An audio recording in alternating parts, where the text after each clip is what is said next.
Salve, salve acupunturistas! Sejam bem-vindos ao nosso programa Café com Acupuntura, onde aqui nós discutimos casos clínicos e eu trago para vocês o melhor conteúdo para vocês fazerem o diagnóstico com precisão e terem resultados desde a primeira sessão.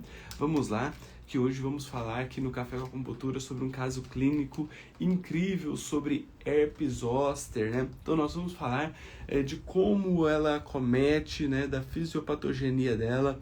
Vamos falar do caso clínico, da avaliação, do diagnóstico, trazer a língua para a gente fazer um diagnóstico e seguir uma linha terapêutica para nós podermos tratar esses pacientes, né, que apresentam quadros muito intensos de dores, né? É algo que incomoda muito. Então vamos juntos aí conversar um pouquinho sobre herpes zoster para a gente bater esse papo aqui, né? Então sejam todos muito bem-vindos. Qualquer dúvida estou sempre à disposição. Show de bola! Vou fixar aqui o tema da live, então, para nós começarmos, tá? Hoje, então, é um café com acupuntura. É um caso clínico sobre herpes zoster. Isso. Pronto. Fixada. Isso. Só organizando aqui. Perfeito. Vamos lá, então? Vamos bater um papinho, porque nós precisamos entender um processo, né, que acontece por trás para nós conseguirmos chegar no melhor resultado aqui com esses pacientes. Tá? Então vamos lá, vou passar o caso clínico aqui e a gente vai bater um papinho sobre todo o processo, tá? Então vamos lá. Nosso paciente, ele é um homem, né, de 55 anos de idade, homem, 55 anos de idade, com diagnóstico de herpes zoster, tá? É um paciente que tem muito estresse, muito estressado, tá? E isso aqui vai ser importante no nosso processo de compreensão desse caso clínico, né? Muito estresse, constipação intestinal,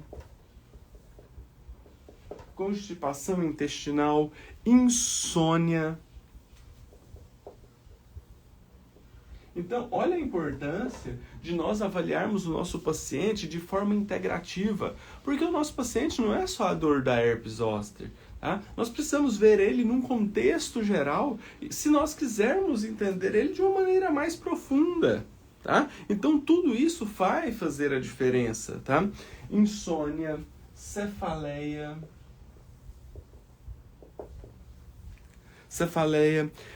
baixa digestão, né? A digestão não é tão boa.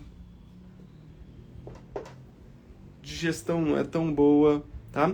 Hipertensão arterial sistêmica, tá? É um paciente que apresenta a dor irradiada para as costas,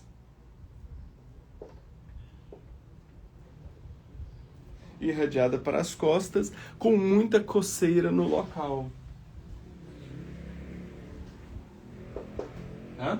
Então, nós temos um paciente do sexo masculino, 55 anos, com quadro de herpes zoster, que ele tem todos esses fatores associados, né? Muito estresse, tá? Constipação intestinal, insônia, cefaleia. Isso aqui é interessante, porque se nós pararmos para entender a fisiopatogenia da herpes zoster, nós vamos ver que a parte emocional está diretamente interligada a esse fator. Ao fator de acometimento, ao fator de interação de todo o processo, né, que envolve a fisiopatogenia da herpes. Tá? Então, lá no longo prazo, quando nós estivermos falando mais ali na frente do caso clínico, nós vamos falar a respeito desse processo de controle das emoções, porque senão ele pode ter recidivas frequentes. Tá? Então, isso aqui é importante. E para nós entendermos todo esse processo, então, vou trazer aqui para nós todo esse aparato da fisiologia energética.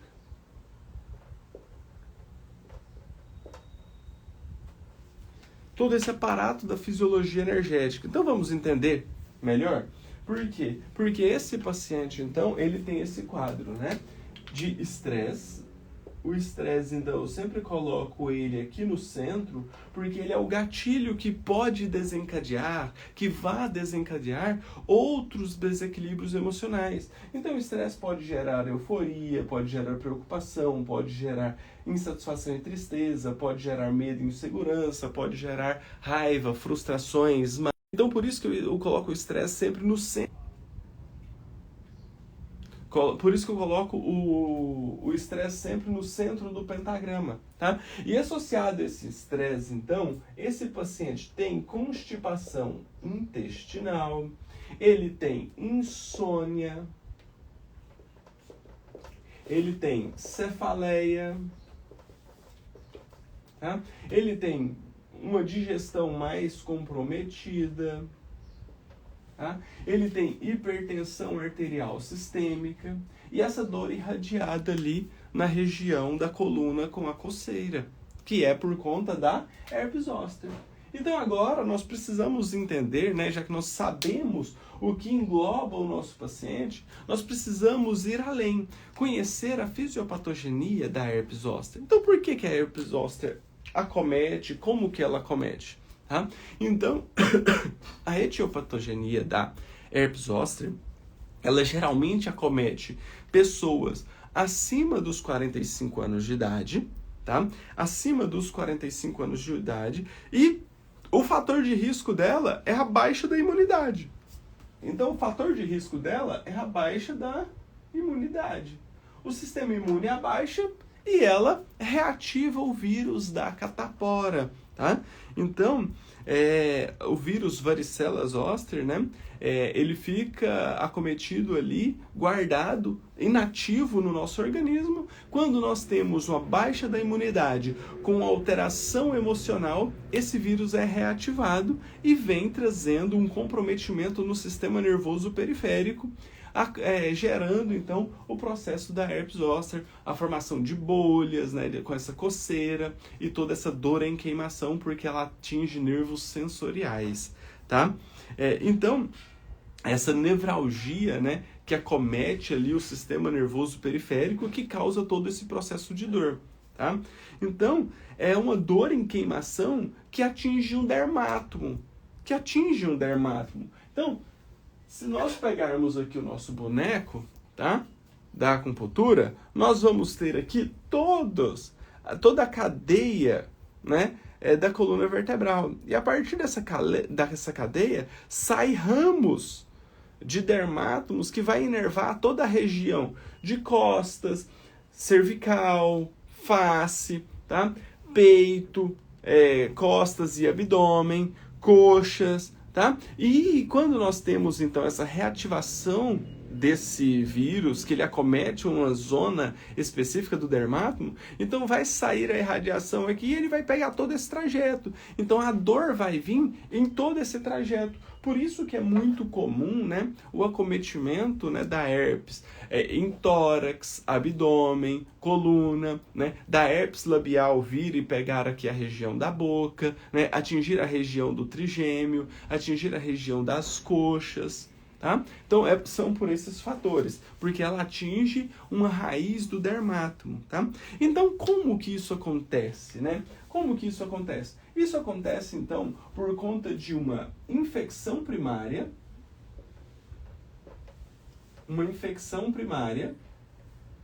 que vai gerar, então, uma alteração, né, ali no organismo. E essa infecção primária vem pelo vírus da catapora.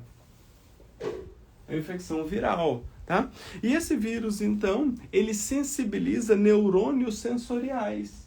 Então, aqui, ó, nós podemos fazer aqui um neurôniozinho, neurônios sensoriais.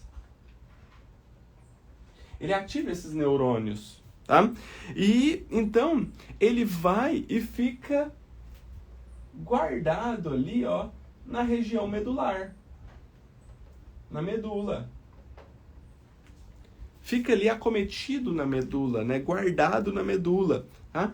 E Quando nós temos, então, né, esse acometimento dessa infecção primária, né, ele vai atingir os gânglios dorsais ali da medula.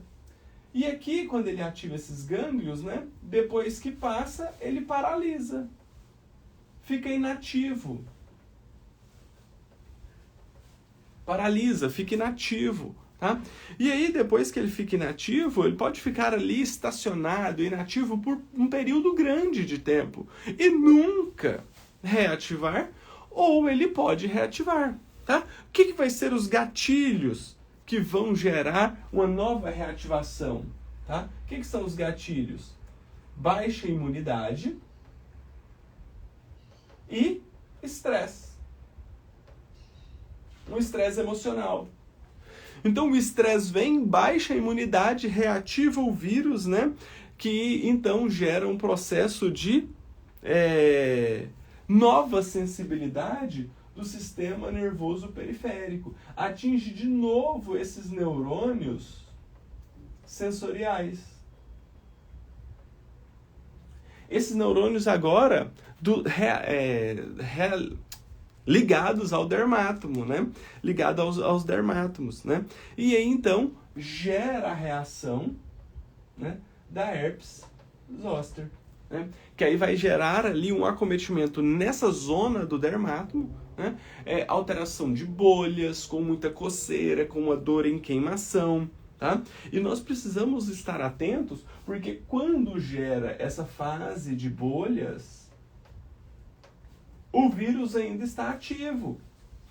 O vírus está ativo. Então, nós podemos ter a fase de contágio. Tá? Enquanto tem as bolhas, se você entrar em contato com essa região do paciente, você entra e pode também ter uma reação, porque reativa o seu vírus.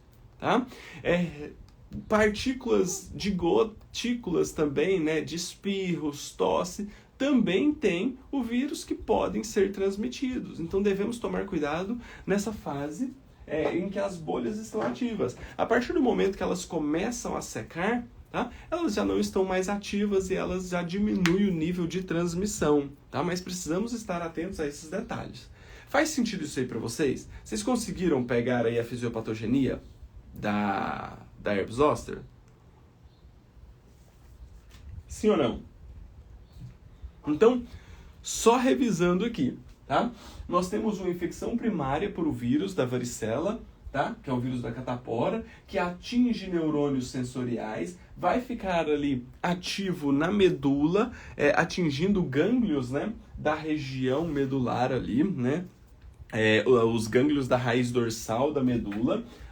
E aí, quando ela melhora, essa infecção primária ela fica inativo, mas quando nós temos um processo emocional, um estresse emocional, isso vai sensibilizar o sistema imunológico, abaixando a imunidade, reativando o vírus, ele vai novamente reativar ali toda a sensibilidade no sistema nervoso periférico desses neurônios sensitivos, tá? E aí ele vai gerar, então, esse quadro do aparecimento aí da herpes.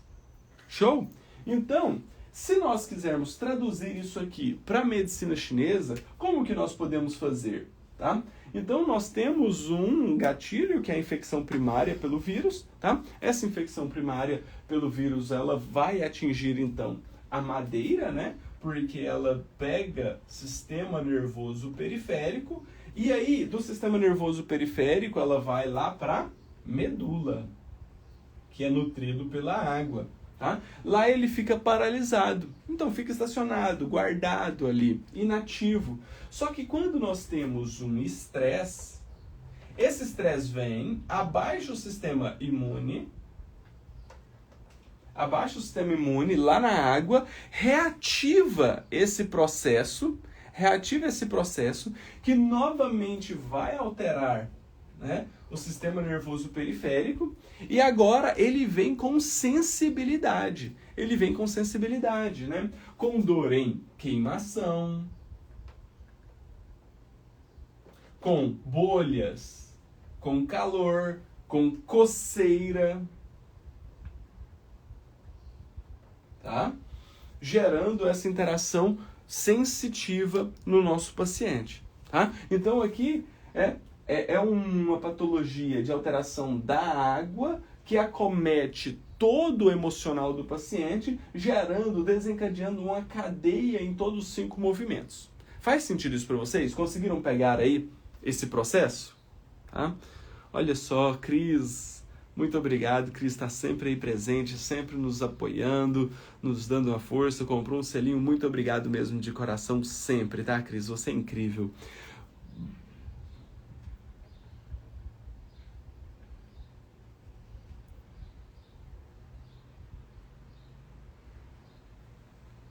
Certo? Então vamos lá. Dando sequência aqui, vou trazer a foto da língua para a gente ver se tem esse processo aqui para entender mais a respeito dos padrões de desequilíbrios energéticos, tá?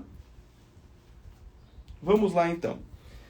Deixa eu botar a foto da língua aqui. Essa é a língua do nosso paciente. Vamos fazer a avaliação? Vamos fazer essa avaliação?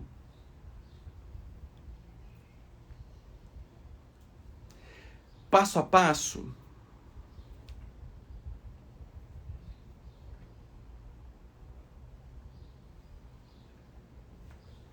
Primeiro, tem saburra essa língua? Primeiro passo que nós vamos avaliar. Tem saburra essa língua?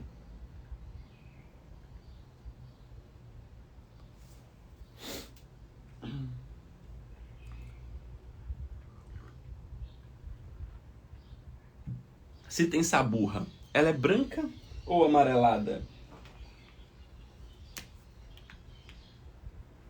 E aí, ela é branca ou amarelada?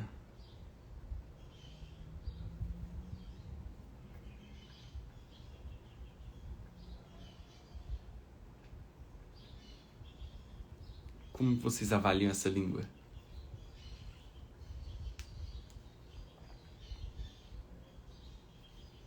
E agora, hein? O que vocês acham? Mais para branca ou mais para amarelada? Vou até separar aqui a etiologia.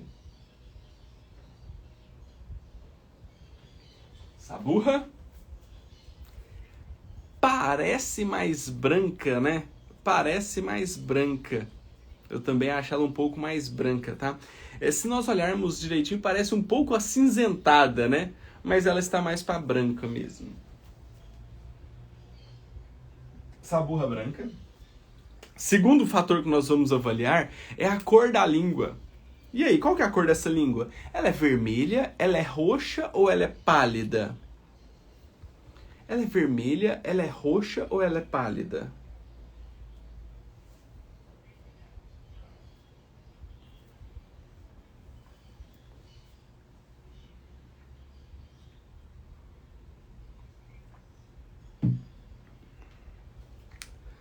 Vermelha, né?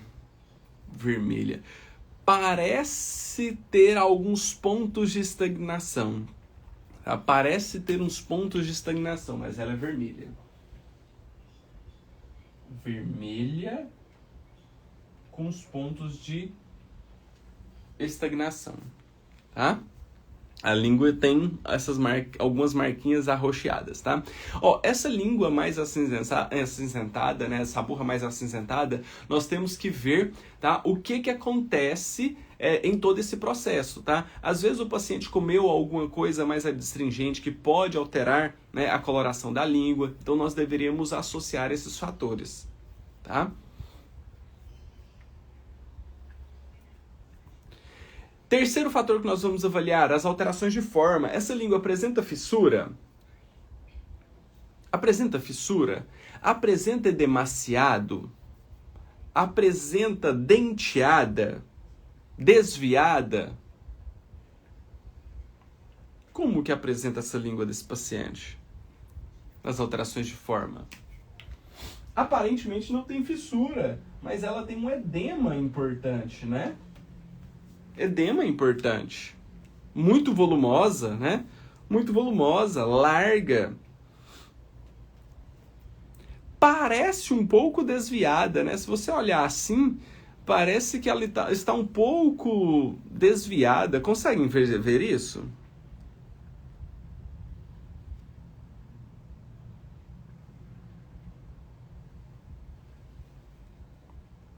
Sim ou não?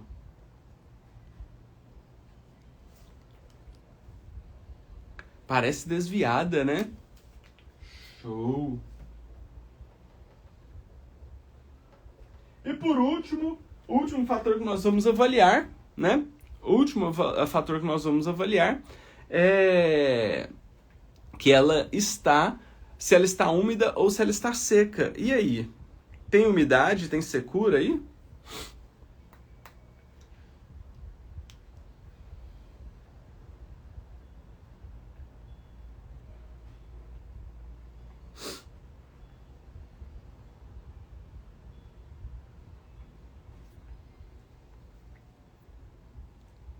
Úmida, né? Tem uma presença de brilho nela, né?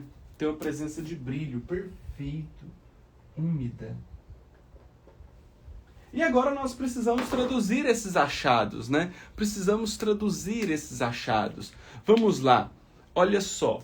Se ela tem saburra branca, ela tem frio interno. Se ela está vermelha, ela tem calor. Se ela está arroxeada, ela tem estagnação de Chouet.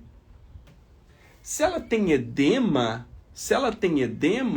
ela está com estagnação de Ti, do baço.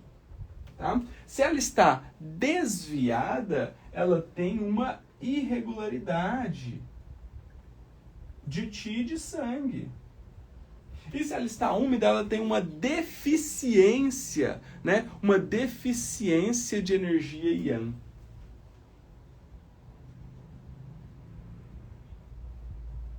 Yang-Chi. Olha só que interessante, porque agora nós vamos ter uma visão mais ampla do nosso paciente, porque através da avaliação da língua desse paciente, tá? Através da avaliação da língua desse paciente, nós temos aqui que o paciente tem um quadro de frio, né? De calor, de estagnação de sangue, ele também tem uma estagnação de Ti, né? Que está gerando, além de tudo, uma irregularidade de Ti de Chouet, de Ti de sangue. Perfeito? E também ele apresenta essa deficiência da energia Yang-Chi. Olha só que interessante, porque nós vimos agora há pouco a fisiopatogenia da herpes zoster, que é uma patologia que abaixa o sistema imunológico através de um estresse, né? Mostra o frio, que gera um comprometimento do sistema nervoso periférico, em especial de nervos sensoriais, né? Gerando muita queimação e calor. E essa alteração do sistema nervoso periférico, que é da madeira, vem por conta dessa irregularidade de Ti de sangue. Então bate todo esse processo, né, de comprometimento do nosso paciente. Até mesmo porque essa estagnação de Ti aqui começa a comprometer a madeira, né? E essa irregularidade de sangue, de Ti, essa estagnação de sangue, vai comprometer o sono e causar a cefaleia no nosso paciente. Causando a cefaleia no nosso paciente. Então agora nós já sabemos como tratar esse paciente de curto, médio e longo prazo. Curto, médio e longo prazo. Agora nós sabemos como fazer isso, porque aqui no curto prazo nós vamos ter que dar atenção para a queixa principal desse paciente, que é os desequilíbrios, as alterações de dor da herpes zoster.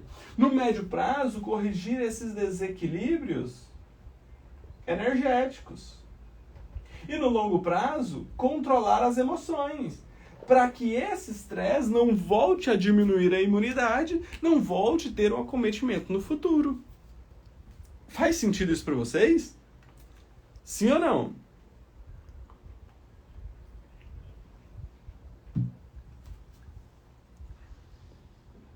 Sim ou não?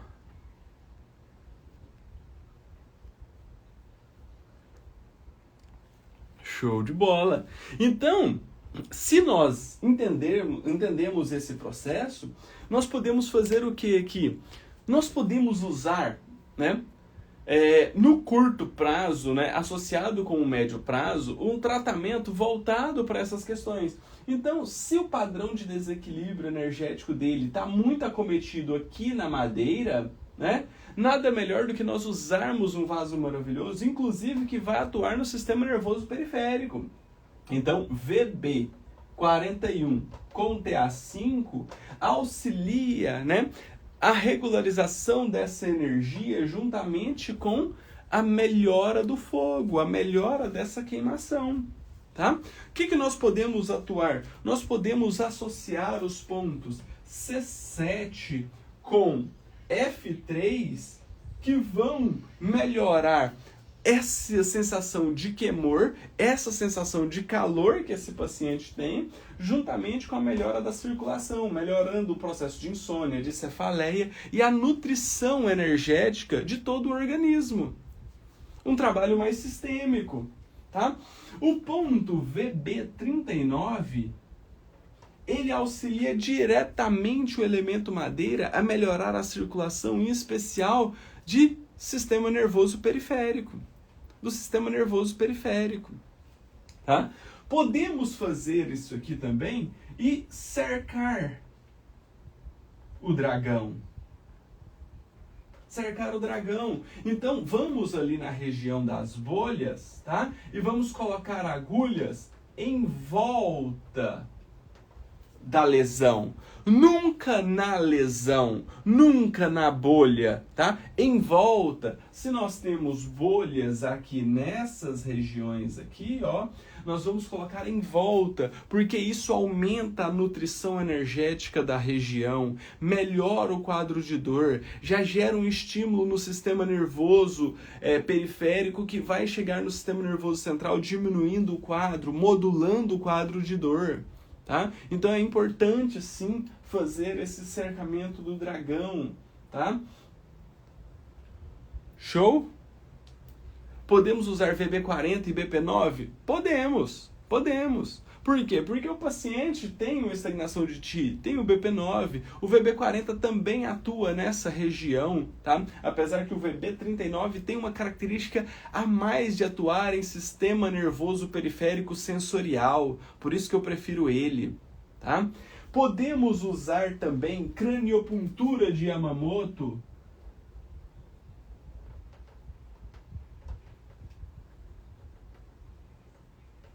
para melhorar o quadro de dor? Sim! Sim! Por quê? Porque se o paciente tem uma dor torácica, se o comprometimento dele está torácico, nós podemos vir aqui ó, na região da linha E, tá? Ver o ponto de maior dor e tratar essa região. Professor, posso colocar laser para cercar o dragão? Pode, tá? Pode. Só não vai colocar em cima das bolhas, é só cercando o dragão, tá?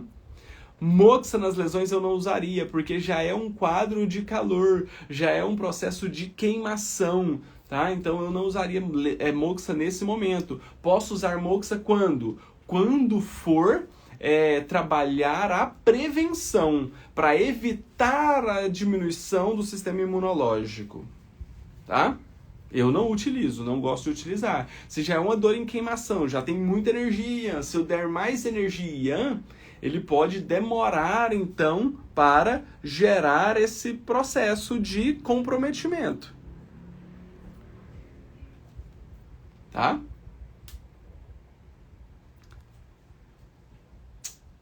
Show? O que mais que nós podemos utilizar aqui? O que mais que nós podemos utilizar? Dois fatores extremamente importantes que nós podemos utilizar aqui para tratar as lesões, tá? Tratar as lesões. Ir na ramificação do dermátomo. Então, nós vamos ver qual que é o dermátomo acometido pela lesão da herpes zoster, tá? Então, por exemplo, nós temos aqui um comprometimento de tórax, ou de abdômen, ou de costelas, tá? Nós vamos ver o dermátomo específico e vamos atuar lá no chu dorsal desse ponto. no chu dorsal desse ponto. Então nós podemos definitivamente fazer uma atuação lá no chu dorsal desse ponto com agulhas de acupuntura, desde que não tenha lesão nessa região, tá? Desde que a lesão não esteja nessa região, tá? Outro fator que eu gosto muito de trabalhar também, e aqui é um ponto mais dolorido, né? Então geralmente nós podemos inclusive fazer uso com laser desses pontos, tá? Apesar de que a sangria desses pontos também tem resultados muito importantes. Você vai pegar a região da lesão. Por exemplo, o paciente tem uma lesão da herpes zoster aqui na região da coluna, onde passa o meridiano da bexiga. Então você vai lá no ponto TIM da bexiga, tá? Lá no ponto TIM e faz uma sangria. O paciente já está com dor, não quero submetê-lo a um processo de sangria num ponto desse. Então você pode fazer com laser. Por quê? Porque o ponto TIM drena a energia, né, de todo o meridiano, né? Então ele vai melhorar o aporte energético, o bloqueio energético que está tendo ali no meridiano, causando dor, causando essa dor em queimação, essa coceira. Tá? Que mais que nós podemos utilizar? Podemos utilizar meridianos tendíneo-musculares. Meridiano tendíneo-muscular também para atuar na região da herpes zoster. Então, olha o quanto nós temos de uma linha terapêutica para tratar todo esse processo, tá? Que definitivamente vai ajudar o paciente a melhorar o quadro clínico dele. Faz sentido? Faz sentido? Porque agora eu vou entregar para vocês o pulo do gato. O plus desse tratamento, que é trabalhar a causa da causa, a prevenção, né? Depois que você tratar, você vai evitar que isso possa voltar, tá? Eli Ribeiro, eu tenho uma aula sobre TDAH, tá? Me mande no direct lá depois que eu te mando essa aula, tá? Porque senão foge totalmente do contexto da aula, tá? Me manda lá no direct que eu te mando uma aula só sobre TDAH.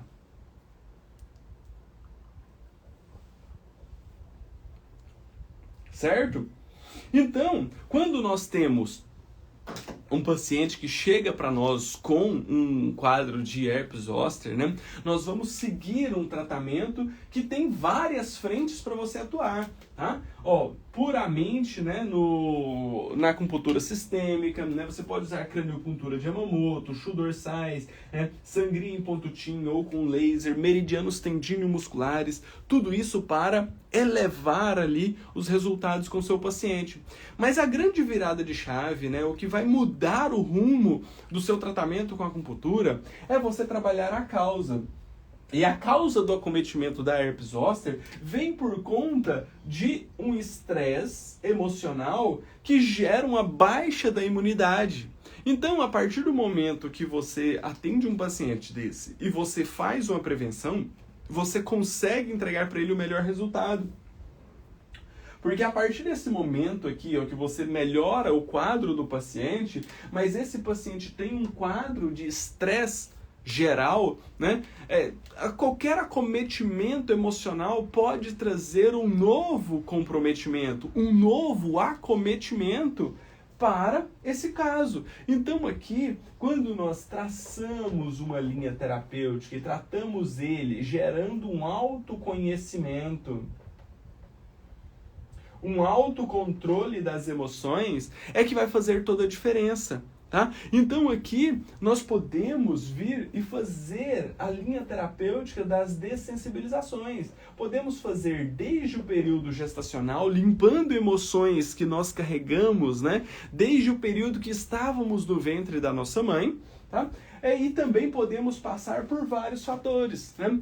Olha, um fator que gera o acometimento, né, que é gerado pelo acometimento do estresse, é o fogo. O fogo é o Shen. Então, ele que coordena as emoções. Então, podemos dessensibilizar o fogo, dessensibilizar a água para que ele definitivamente tenha uma melhora do sistema imunológico, tá? Podemos dessensibilizar a madeira, tá? A terra e o metal. Para quê? Para que ele tenha esse autoconhecimento, esse autocontrole das emoções e que esses fatores aqui gerem um processo de prevenção contra a herpes zoster. Tá? Podemos ir ainda mais longe. Alguns alunos dentro do curso de acupuntura, né, inteligência emocional, né, que eu mentoro mais proximamente, tiveram a ideia de o paciente chegar e eles começarem a tratar isso aqui diretamente com as dessensibilizações. E mesmo fazendo com as dessensibilizações, não chegando a tratar o curto e o médio prazo, o paciente melhorava, porque tinha um comprometimento emocional por trás. Então, olha a grande virada de chave, olha a grande oportunidade que é você ter em mãos, tá? Ter no currículo um conteúdo que vai te dar segurança para tratar os desequilíbrios energéticos e emocionais do seu paciente, capaz de entregar os melhores resultados já desde as primeiras sessões, para que você possa então ser um acupunturista fora da curva. E tudo isso, então, eu ensino dentro do meu programa, né, de acompanhamento do acupuntura na inteligência emocional. Esse programa hoje, ele está com as inscrições encerradas, mas lá no link da minha bio você pode fazer, tá, a inscrição para a lista de espera. Ah, professor, quando teremos uma nova turma? Nós tivemos uma turma aberta agora, então não sabemos uma nova data, mas assim que nós tivermos a nova data, você será avisado em primeira mão. Então entra lá e faz a sua inscrição na lista de espera. Ah, professor, você tem esse curso presencial? Temos 2 datas de cursos presenciais para esse ano, tá? Maio nós teremos ele em Curitiba, tá? Estamos nas 2 últimas vagas, tá? Curitiba vai ser nos dias 20 e 21 de maio e em São Paulo nos dias 22 e 23 de julho, tá? Então, se você for dessas regiões e tem interesse em ir, então me chame o quanto antes no direct para você conseguir fazer a sua inscrição e não ficar de fora. Porque como é uma turma presencial, o número é ainda mais restrito. Tá? Então, se você for de São Paulo ou Curitiba e tiver interesse em fazer o curso presencial, me chame no direct. Tá? Ah, professor, eu tenho um caso clínico que eu quero que você discuta aí no Café com Acupuntura. Me chama no direct, me manda a avaliação e a foto da língua que eu coloco aqui na lista para nós fazermos. Porque toda terça e quinta-feira eu entro aqui ao vivo para fazer essas discussões com vocês. Tá? E agora também eu posto a foto do quadro lá no canal do Acupunturista no Telegram. Então, se você ainda não faz parte dessa comunidade lá, onde eu mando sacadas diárias sobre medicina tradicional chinesa, você precisa estar lá. Porque é lá que você tem um processo evolutivo como profissional da acupuntura, para deixar de ser apenas um colocador de agulha e ser um profissional de referência. Tá? Então, vamos juntos, porque esse processo está só começando. Tá? Qualquer dúvida que vocês tiverem, estou sempre à disposição, tá? E aí eu pergunto para vocês, esse caso clínico aqui ajudou vocês de alguma forma? Ajudou vocês a racionalizarem, a raciocinarem melhor a respeito de todo esse processo da herpes zoster no consultório aí, na prática clínica de vocês? Sim ou não? Maravilha! Então manda a cabecinha saindo fumaça aí para eu entender se fez sentido ou não, se ajudou ou não. Perfeito, vocês são incríveis. Então, tenham todos um excelente final de semana, um excelente feriado, tá?